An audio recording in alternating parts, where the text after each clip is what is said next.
In a recent video here at Hidden in the Stars, we discussed a sandwich hidden in a spacesuit by astronaut John Young. According to one account, the culprit behind the prank was fellow astronaut Wally Schirra. That made us wonder, what other mischief did Mr. Schirra get into?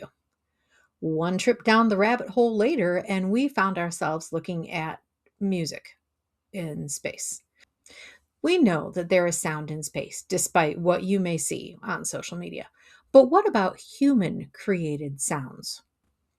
The first music in space was, unsurprisingly, vocal music.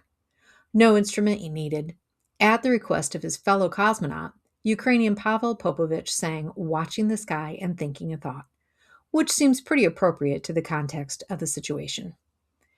The first music to be played in space was by none other than the aforementioned Wally Schirra, who, with Thomas P. Stafford, smuggled a harmonica and some bells aboard the Gemini 6A mission.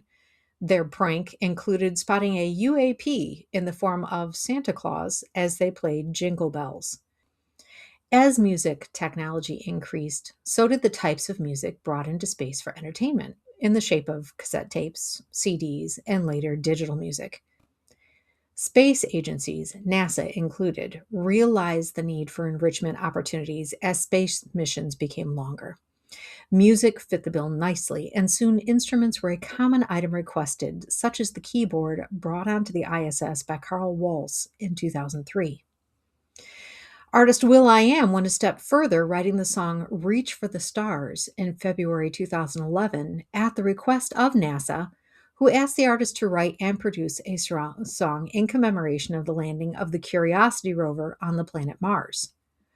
Reach for the Stars, Mars Edition, became the first song in history to be broadcast from another planet, completing a journey of more than 300 million miles between Mars and Earth. The first album to be recorded in space came courtesy of Canadian astronaut Chris Hadfield, who recorded Space Sessions Songs from a Tin Can while aboard the International Space Station in 2013. The first song played collaboratively between the ISS and Earth, fittingly, came from a Star Wars movie and featured astronaut Sarah Gillis on violin.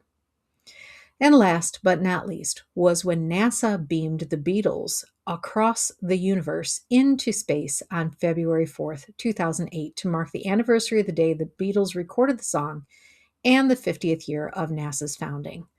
Well done, NASA, McCartney said in a message to the space agency at the time. Send my love to the aliens.